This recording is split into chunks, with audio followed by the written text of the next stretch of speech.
German فلسفی اور شاعر گوئٹے نے حضرت محمد صلی اللہ علیہ وآلہ وسلم کے بارے میں انتہائی احترام اور تعریف کے الفاظ کہے ہیں۔ گوئٹے اسلامی تہذیب اور پیغمبر اسلام کے کردار سے بے حد متاثر تھے۔ گوئٹے نے اپنی مشہور شاعری، خاص طور پر مشرق و مغرب کا دیوان میں حضرت محمد صلی اللہ علیہ وآلہ وسلم کے بارے میں نہایت خوبصورت انداز میں اظہار خیال کیا ہے۔ انہوں نے نبی کی شخصیت، ان کی قیادت اور انسانیت کے لیے ان کے پیغام کو سراہا ہے۔ ایک مشہور نظم محمد کا گیت میں گوئٹے نے حضرت محمد کو ایک طاقتور دریا سے تشبیہ دی ہے جو اپنی راہ میں آنے والی تمام جانداروں کو اپنی طرف متوجہ کرتا ہے اور انہیں ایک مشترکہ مقصد کی طرف لے جاتا ہے۔ اس نظم میں انہوں نے نبی کو ایک عظیم رہنما کے طور پہ پیش کیا جو لوگوں کو محبت، اتحاد اور فلاح و بہبود کے راستے پر لے جاتے ہیں۔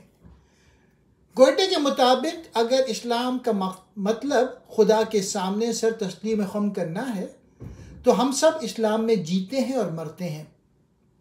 گوئٹے کی تحریریں ان کے گہری فکری تعلق کو ظاہر کرتی ہیں اور ان کے دل میں پیغمبر اسلام صلی اللہ علیہ وآلہ وسلم اور اسلام کے لیے عزت و احترام کی جھلک پیش کرتی ہیں۔ مشرق و مغرب کا دیوان گوئٹے کی مشہور شاعرانہ تخلیق ہے جو 1819 میں شائع ہوئی۔ یہ کتاب مشرقی اور مغربی ثقافتوں کے درمیان ایک فکری اور ادبی پل کے طور پہ جانی جاتی ہے۔ گوئٹے نے اس دیوان کو فارسی کے عظیم شاعر حافظ شیرازی سے متاثر ہو کر لکھا۔ حافظ کے کلام سے گہری محبت اور مشرقی تصوف سے دلچسپی نے گوئٹے کو اس دیوان کی تخلیق کے لیے تحریک دی۔ اس کتاب میں گوئٹے نے مشرقی فلسفہ، اسلامی تعلیمات، صوفیانہ افکار اور مختلف تہذیبی روایت کو اپنی مغربی شاعری کے ساتھ جوڑ کر پیش کیا۔ اس کتاب میں کچھ اہم خصوصیات تھیں۔ پہلے تو مشرقی ثقافت کی عکاسی۔ گوئٹے نے مشرقی تہذیب، بالخصوص اسلامی دنیا کے علم، حکمت اور شاعری کو خراج تحسین پیش کیا۔ اس میں انہوں نے قرآنی تعلیمات اور صوفیانہ تصورات کو شامل کیا۔ حضرت محمد صلی اللہ علیہ وآلہ وسلم کی تعریف۔ دیوان میں شامل کچھ نظمیں خاص طور پہ حضرت محمد صلی اللہ علیہ وآلہ وسلم کی شخصیت، ان کی رہنمائی اور ان کے انسانیت کے لیے پیغام کی تعریف کرتی ہیں۔ تیسرا، مشرق و مغرب کا مکالمہ۔ گوئٹے نے دیوان کے ذریعے مشرق و مغرب کے درمیان فکری مکالمے کی بنیاد رکھی۔ انہوں نے یہ دکھانے کی کوشش کی کہ مختلف ثقافتوں میں یکجہتی اور ہم آہنگی ممکن ہے۔ گوئٹے کا مشرق و مغرب کا دیوان اس بات کی عکاسی کرتا ہے کہ وہ مشرقی فلسفے اور اسلامی روایات سے کتنے متاثر تھے۔ ان کے نزدیک مغربی دنیا کو مشرقی دانش سے سیکھنا چاہیے اور دونوں ثقافتوں کے درمیان باہمی احترام اور محبت قائم ہونی چاہیے۔ یہ دیوان آج بھی مشرق و مغرب کے درمیان ایک علمی اور ثقافتی پل کے طور پہ پڑھا اور سراہا جاتا ہے۔ گوئٹے نے مشرقی تصوف کے بنیادی عناصر کو اپنی شاعری میں شامل کیا، جیسے وحدت الوجود، خدا کی موجودگی کو ہر جگہ محسوس کرنا، عشق حقیقی، اللہ سے محبت کو سب سے اعلیٰ مقام دینا، روحانی سفر، نفس کو پاکیزہ بنانا اور حقیقت کی تلاش میں سفر کرنا۔ انہوں نے مشرقی شاعری میں موجود اس فلسفیانہ اور روحانی گہرائی کو اپنی مغربی شاعری میں پیش کیا، خاص طور پر حافظ شیرازی اور رومی کے اثرات کو نمایاں کیا۔ گوئٹے نے قرآن مجید اور اسلامی تعلیمات کو بہت غور سے پڑھا اور ان سے متاثر ہو کر اپنی شاعری میں شامل کیا۔ انہوں نے قرآن کے پیغام کو انسانیت کے لیے عظیم رہنمائی کا ذریعہ قرار دیا۔ حافظ شیرازی کا اثر۔ گوئٹے نے دیوان کی تخلیق میں فارسی شاعر حافظ شیرازی سے بہت زیادہ تحریک لی۔ انہوں نے حافظ کو اپنا روحانی استاد کہا اور ان کی شاعری کو ایک مثالی نمونہ قرار دیا۔ مشرقی زندگی کی خوبصورتی۔ گوئٹے نے مشرق کی روزمرہ زندگی، روایات، فطرت سے محبت اور تہذیبی اقدار کی تعریف کی۔ وہ مشرقی طرز زندگی کو نہایت سادہ، پاکیزہ اور قدرت کے قریب سمجھتے تھے۔ اتحاد کا پیغام۔ مشرق و مغرب کا دیوان دونوں ثقافتوں کے درمیان مکالمے اور اتحاد کا پیغام دیتا ہے۔ گوئٹے کے نزدیک مشرق اور مغرب کی تہذیبیں ایک دوسرے کی تکمیل کرتی ہیں۔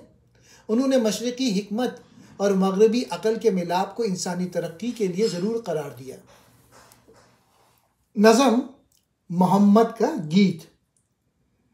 گوئٹے کی نظم میں حضرت محمد صلی اللہ علیہ وآلہ وسلم کو ایک دریا کے ساتھ تشبیہ دی گئی ہے جو اپنی ابتدا میں ایک چھوٹے چشمے سے شروع ہوتا ہے، لیکن وقت کے ساتھ طاقتور دریا بن کر ہر چیز کو اپنی طرف متوجہ کر لیتا ہے۔ یہ نظم نبی صلی اللہ علیہ وآلہ وسلم کی زندگی اور ان کے مشن کی عکاسی کرتا ہے۔ نبی اکرم کی قیادت کو ایک قوت محرکہ کے طور پر پیش کیا گیا ہے جو لوگوں کو ایک مقصد اور اتحاد کی طرف لے جاتا ہے۔ نظم میں نبی کی کرشماتی شخصیت اور ان کے پیغام کی تاثیر کو اجاگر کیا گیا ہے۔ اسلام کے بارے میں گوئٹے کا نظریہ۔ گوئٹے نے اسلام اور حضرت محمد صلی اللہ علیہ وآلہ وسلم کے پیغام کو گہرائی سے سمجھنے کی کوشش کی۔ ان کے مطابق اگر اسلام خدا کے سامنے سر تسلیم خم کرنے کا نام ہے تو ہم سب اسلام میں جیتے اور مرتے ہیں۔ یہ قول گوئٹے کے اس احساس کو ظاہر کرتا ہے کہ اسلام صرف ایک مذہب نہیں بلکہ ایک مکمل زندگی کا فلسفہ ہے، اور حضرت محمد نے انسانیت کو خدا کی وحدانیت اور اخلاقی اقدار کا پیغام دیا۔ نبی اکرم کی قیادت۔ گوئٹے حضرت محمد کو ایک عظیم رہنما سمجھتے تھے جنہوں نے انسانوں کو جہالت اور گمراہی سے نکال کر ایک روشن راستے کی طرف گامزن کیا۔ انہوں نے نبی کی حکمت، صبر اور انسانیت کے لیے بے مثال قربانیوں کی تعریف کی۔ قرآنی تعلیمات سے متاثر ہونا۔ گوئٹے نے قرآن مجید کا مطالعہ کیا اور اسے انسانی زندگی کے لیے رہنمائی کا عظیم ذریعہ سمجھا۔ انہوں نے نبی کو قرآن کا امین اور علم و حکمت کے مظہر کے طور پر دیکھا۔ حضرت محمد کی شخصیت کا اعتراف۔ گوئٹے نے اپنی تحریروں میں نبی اکرم کی شخصیت کو کمال انسانی کی علامت قرار دیا ہے۔ ان کے نزدیک نبی نے دنیا کو نہ صرف مذہبی طور پر بلکہ سماجی، اخلاقی اور فکری طور پر بھی ایک نئی سمت دی۔ گوئٹے کے نزدیک حضرت محمد کی زندگی اور ان کا پیغام آج بھی انسانیت کے لیے ایک روشن مثال ہے۔ انہوں نے نبی اکرم کی عظمت کو مغربی دنیا کے سامنے پیش کرنے کی کوشش کی اور دونوں تہذیبوں کے درمیان محبت، اتحاد اور باہمی احترام کا پیغام دیا۔ مشرق و مغرب کا مکالمہ گوئٹے کے مشرق و مغرب کا دیوان کا بنیادی موضوع ہے۔ اس مکالمے کا مقصد مشرق و مغرب کی ثقافتوں، روایات اور فلسفوں کے درمیان ہم آہنگی، افہام و تفہیم اور مشترکہ اقدار کو اجاگر کرنا ہے۔ گوئٹے نے یہ دیوان ان دونوں تہذیبوں کے درمیان ایک فکری پل کے طور پر پیش کیا تاکہ وہ ایک دوسرے سے سیکھ سکیں اور ایک مشترکہ انسانیت کی بنیاد رکھ سکیں۔ مشرق و مغرب کے مکالمے کی اہم باتیں۔ ثقافتی ہم آہنگی۔ گوئٹے نے مشرقی اور مغربی ثقافتوں کو ایک دوسرے کا متضاد نہیں بلکہ تکمیلی قرار دیا۔ ان کے نزدیک دونوں تہذیبوں کے پاس ایسی خوبیاں ہیں جو ایک دوسرے کو مضبوط بنا سکتی ہیں۔ مشرق روحانیت، تصوف اور قدرت کے قریب رہنے کا تصور۔ مغرب عقل، سائنسی ترقی اور مادی دنیا میں مہارت۔ گوئٹے کے مطابق ان دونوں کا امتزاج انسانیت کے لیے بہترین راستہ ہے۔ اسلام اور مغربی فکر۔ گوئٹے نے اسلام، بالخصوص قرآن مجید اور حضرت محمد کی تعلیمات کا گہرائی سے مطالعہ کیا۔ انہوں نے مشرق کے روحانی پیغام اور مغرب کے منطقی رجحانات کے درمیان ایک توازن پیدا کرنے کی بات کی۔ ان کا ماننا تھا کہ اسلامی تہذیب مغرب کو ایک نئی بصیرت فراہم کر سکتی ہے۔ ادبی مکالمہ۔ گوئٹے نے اپنی شاعری میں مشرقی ادب، خاص طور پہ فارسی شاعری سے بھرپور استفادہ کیا۔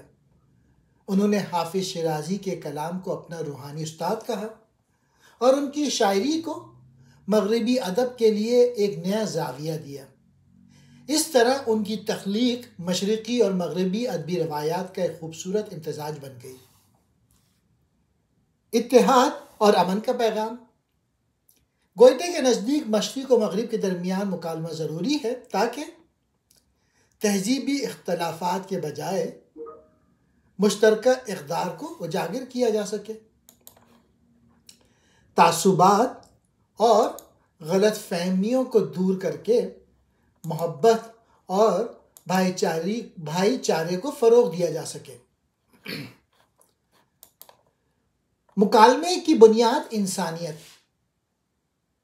گوئٹے نے انسانیت کو مشرق و مغرب کے اتحاد کی بنیاد قرار دیا۔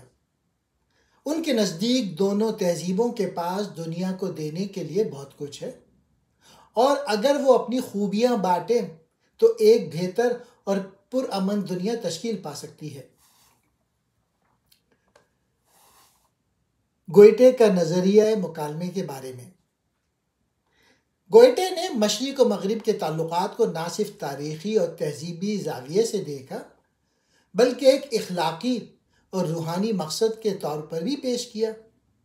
ان کا ماننا تھا کہ دونوں ثقافتوں کو ایک دوسرے کی روایات کا احترام کرنا چاہیے، علمی اور فکری تبادلوں کے ذریعے ایک دوسرے کو سمجھنے کی کوشش کرنی چاہیے، انسانی اقدار کو تمام اختلافات پہ فوقیت دینی چاہیے۔ نتیجہ: مشرق و مغرب کا دیوان دراصل مشرق و مغرب کے درمیان مکالمے کی ایک علامت ہے۔ گوئٹے نے اس تخلیق کے ذریعے دونوں دنیاؤں کو قریب لانے کی کوشش کی اور یہ پیغام دیا کہ انسانیت کی ترقی کے لیے اختلافات کو ختم کر کے اتحاد اور تعاون کو فروغ دینا ضروری ہے۔ گوئٹے کے مشرق و مغرب کے دیوان میں مشرقی ثقافت کی عکاسی نہایت خوبصورت، گہری اور دلکش انداز میں کی گئی۔ یہ تخلیق مشرقی ادب، فلسفے اور روحانیت کے عناصر کو مغربی شاعری اور فکر کے ساتھ مربوط کرتی ہے۔ گوئٹے نے مشرقی تہذیب، مذہبی روایات اور فکری گہرائی کو مغربی دنیا کے لیے قابل فہم اور پرکشش انداز میں پیش کیا۔ مشرقی ثقافت کی جھلکیاں، تصوف اور روحانی فلسفہ۔ گوئٹے نے مشرقی تصوف اور روحانیت کو اپنی شاعری میں نمایاں کیا۔ انہوں نے صوفیانہ خیالات جیسے وحدت الوجود، خدا کی ہر شے میں موجودگی، عشق حقیقی، خدا کی محبت کو سب سے بلند درجہ دینا اور روحانی خود شناسی، نفس اور حقیقت کی تلاش اپنی تحریروں میں شامل کیے۔ یہ تمام خیالات مشرقی فلسفے، بالخصوص اسلامی تصوف سے ماخوذ ہیں۔ اسلامی تعلیمات اور قرآنی اثرات۔ گوئٹے نے قرآن مجید اور اسلامی تعلیمات کو گہرائی سے پڑھا اور ان سے متاثر ہو کر اپنی شاعری میں شامل کیا۔ انہوں نے اسلامی دنیا کے اخلاقی اصولوں، روحانیت اور نبی کریم صلی اللہ علیہ وآلہ وسلم کی تعلیمات کو اپنی تحریروں میں سراہا۔ گوئٹے کے دیوان میں قرآن کی وحدانیت اور انسانیت کے لیے اس کے رہنما اصولوں کی جھلک واضح طور پہ دیکھی جا سکتی ہے۔ حافظ شیرازی کی محبت۔ گوئٹے کی یہ تخلیق بنیادی طور پر فارسی شاعر حافظ شیرازی کے کلام سے متاثر ہے۔ حافظ کے صوفیانہ اشعار اور ان کے عشق فلسفے نے گوئٹے کو بہت متاثر کیا۔ انہوں نے حافظ کے اشعار کو مشرقی ادب کی بلندی کا مظہر قرار دیا اور اپنی شاعری میں ان کی پیروی کی۔ گوئٹے نے حافظ کو اپنا روحانی استاد کہا اور ان کے دیوان کو مغربی دنیا کے لیے ایک قیمتی خزانہ سمجھا۔ قدرت سے محبت۔ مشرقی ثقافت میں فطرت سے قربت اور محبت کو بہت اہمیت دی جاتی ہے اور یہی عنصر گوئٹے کے دیوان میں بھی نمایاں ہے۔ انہوں نے مشرقی شاعری کی طرز پر فطرت جیسے دریا، پہاڑ، چاند اور باغات کو علامتی انداز میں اپنی شاعری میں شامل کیا۔ تہذیبی خوبصورتی اور سادگی۔ گوئٹے مشرقی زندگی کی سادگی، مہمان نوازی اور دلکشی سے متاثر تھے۔ ان کے کلام میں مشرقی معاشرت کی خوبصورتی، مثلاً روایتی لباس، کھانے، میل جول اور رسم و رواج کی جھلک ملتی ہے۔ محبت اور اتحاد کا پیغام۔ مشرق کی ثقافت میں محبت، اتحاد اور انسانیت کے جذبات کو نمایاں حیثیت حاصل ہے۔ گوئٹے نے ان جذبات کو اپنے کلام میں بڑی محبت اور گہرائی کے ساتھ بیان کیا۔ انہوں نے مشرق کی ان اقدار کو مغربی دنیا کے لیے ایک سبق کے طور پہ پیش کیا۔ گوئٹے کا انداز۔ گوئٹے نے مشرقی ثقافت کی عکاسی کرتے ہوئے نہ صرف اس کی خوبصورتی کو اجاگر کیا بلکہ اسے مغربی قارئین کے لیے قابل فہم اور متاثر کن انداز میں پیش کیا۔ انہوں نے مشرقی ادب اور فلسفے کو مغربی دنیا کے لیے ایک فکری تحریک کے طور پر پیش کیا تاکہ دونوں تہذیبیں ایک دوسرے سے سیکھ سکیں۔ مشرق و مغرب کے دیوان میں مشرقی ثقافت کی عکاسی گوئٹے کی مشرقی ادب، فلسفے اور روحانیت کے لیے گہری محبت کا ثبوت ہے۔ انہوں نے مشرق کو ایک ایسی دنیا کے طور پہ پیش کیا جو روحانی گہرائی، فکری وسعت اور قدرتی خوبصورتی سے مالا مال ہے۔ یہ کتاب مشرق و مغرب کے درمیان فکری اور ثقافتی تبادلے کا ایک بہترین نمونہ ہے۔